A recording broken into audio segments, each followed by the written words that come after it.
प्रयागराज महाकुंभ से जुड़ी हुई बड़ी खबर आ रही है। फर्जी बाबाओं पर अखाड़ा परिषद सख्त है। फर्जी बाबाओं की एंट्री पर रोक की मांग कर रहा है।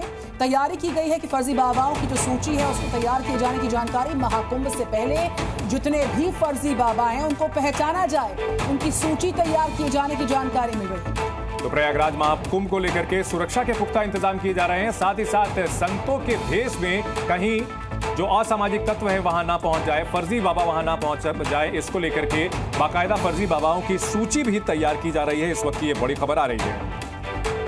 तो प्रयागराज महाकुंभ 2025 से जुड़ी ये बड़ी जानकारी, जितने भी फर्जी बाबा हैं अखाड़ा परिषद उनको लेकर सख्ती बरतता हुआ ऐसे सारे फर्जी बाबाओं की सूची को तैयार करने की तैयारी है।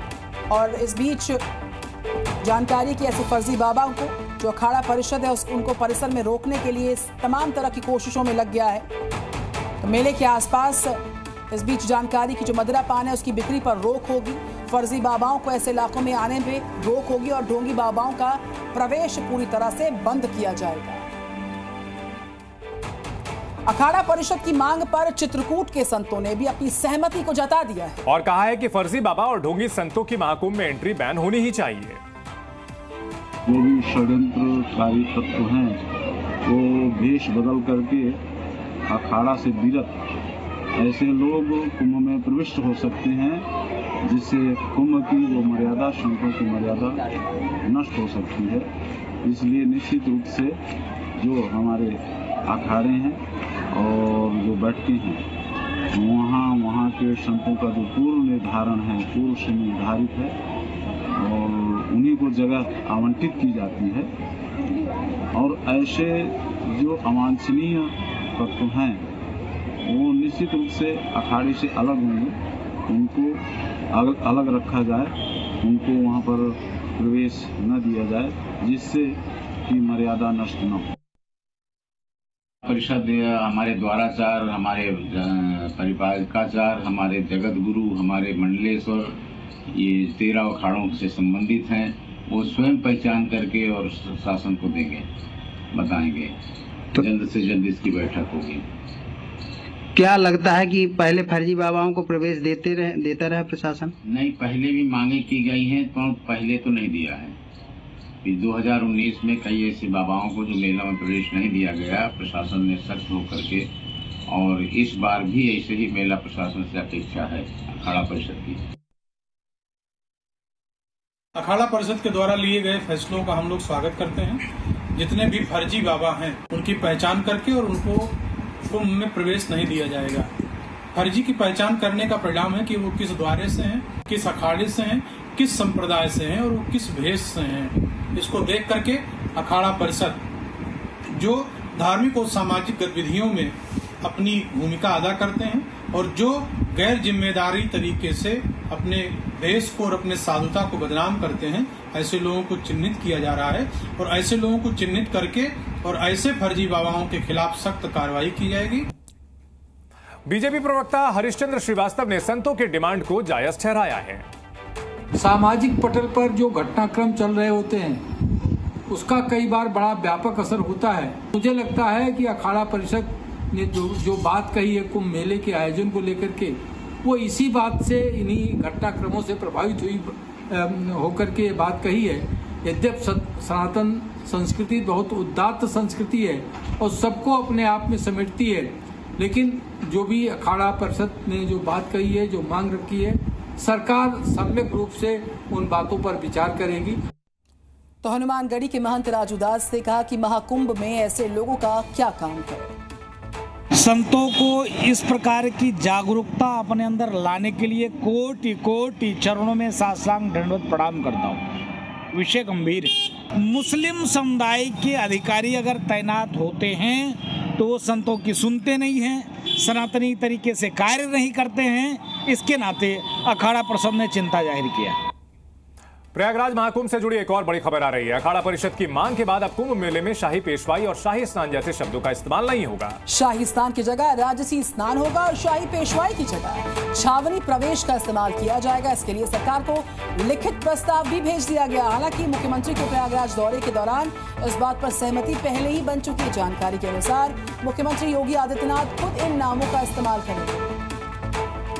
तो शाही पेशवाई की जगह छावनी प्रवेश और अखाड़ा परिषद ने कई और मांगे भी रखी हैं, जिसको लेकर के सीएम योगी दोनों नामों का ऐलान आगे कर सकते हैं।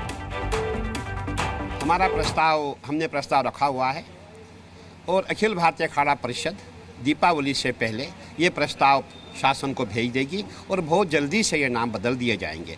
अब ये नाम बदलने के लिए खाली यूपी नहीं है, इसके लिए ये नाम हरिद्वार में भी जाएगा, उज्जैन में भी जाएंगे और ये नाम जो हमारे हैं ये महाराष्ट्र में भी जाएंगे। आपने देखा होगा जो कुंभ का मेला है 4 जगह पे लगता है, प्रयागराज, हरिद्वार, उज्जैन और नासिक। और चारों जगह पे जहाँ भी हमारा रिकॉर्ड है वहाँ लिखा होता शाही स्नान, जोना अखाड़ा इतना बजे नहाएगा, निरंजनी अखाड़ा इतने बजे नहाएगा। इसीलिए वहाँ शाही के जगह पे जो हम सुझाव देंगे वो नाम उसमें ऐड किया जाए, ये हमारी चर्चा होनी है। आधिकारिक तौर पर माना जाए कि दीपावली के बाद इस पर मुहर लग जाएगी? नहीं, बिल्कुल है, क्योंकि समय अब ज़्यादा नहीं है, इसलिए बहुत जल्दी हम भी चाहते हैं बहुत जल्दी ये कार्य हो जाए। क्योंकि आपने देखा ये गुलामी का प्रतीक हमारे माथे पे है, शाही स्नान। शाही क्या होता है? और वाकई ये बात सही है, डॉक्टर मोहन यादव जी ने कहा था भाई शाही क्यों हम कहते हैं, और इसीलिए मैं कहता हूँ शाही की जगह पे हम जो है बहुत सुंदर नाम हम दे, जो हमारी मातृभाषा में हो, जो हमारी देववाणी हो, वही नाम हम देंगे। बहुत जल्दी इसको हम जो है डिसाइड कर देंगे। तो नाम बदलने की बात हो रही है। महाकुंभ से जुड़ी हुई ये तमाम अपडेट हम आपको दिखा रहे हैं। अलग अलग जगहों पर किस तरह से नए नामों की अब चर्चा हो रही है। पहले जो शाही स्नान होता था अब वो राजसी स्नान होगा। पहले जो शाही पेशवाई होती थी उसे अब छावनी प्रवेश के नाम से जाना जाएगा। तो ये बदले हुए नाम हम आपको बता रहे हैं। शाही स्नान अब राजसी स्नान और छावनी प्रवेश अब होगा। इसको पहले शाही पेशवाई कहा जाता रहा है।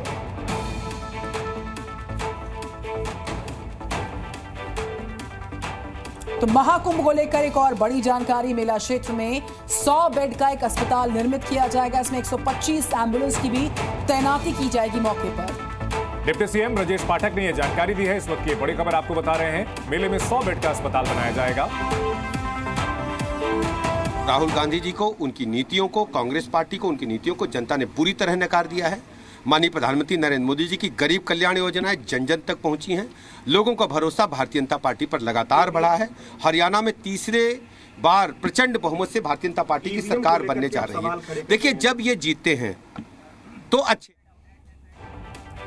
तो डिप्टी सीएम ब्रजेश पाठक यहां हमला बोलते हुए नजर आ रहे थे कांग्रेस के ऊपर। साथ ही साथ प्रशासन की ओर से, सरकार की ओर से क्या कुछ कदम उठाए जा रहे हैं महाकुंभ को लेकर के, ये भी हम आपको अपडेट्स लगातार दिखा रहे हैं। कुछ दिनों पहले सीएम योगी आदित्यनाथ ने दौरा किया था प्रयागराज का और उस दौरान उनके सामने कई मांगे रखी गई थी और इससे पहले इलाहाबाद का नाम बदल करके प्रयागराज भी रखा जा चुका है।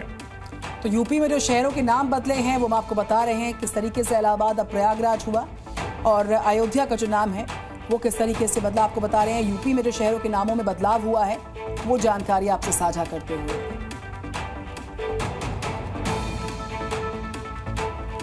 फर्जी बाबाओं की लिस्ट भी तैयार की गई है। तमाम तरह के कदम उठाए जा रहे हैं ताकि जो महाकुंभ है वो दिव्य और भव्य तरीके से मनाया जा सके।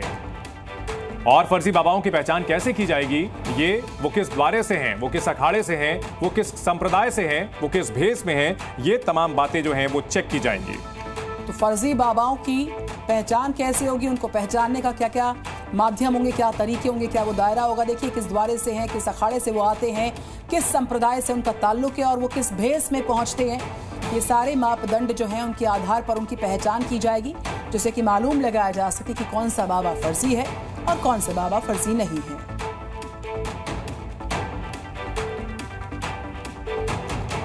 तो अखाड़े को ये देखना होगा कि वो किस द्वारे से हैं। दरअसल जो संत होते हैं उनकी पहचान होती है और उनकी पहचान के क्या क्या पहलू होते हैं वो आपको हम दिखा रहे हैं। किस द्वारे से हैं, किस अखाड़े से हैं, किस भेष में हैं, ये तमाम चीजें ऐसी होंगी जिनके जरिए पहचान की जाएगी।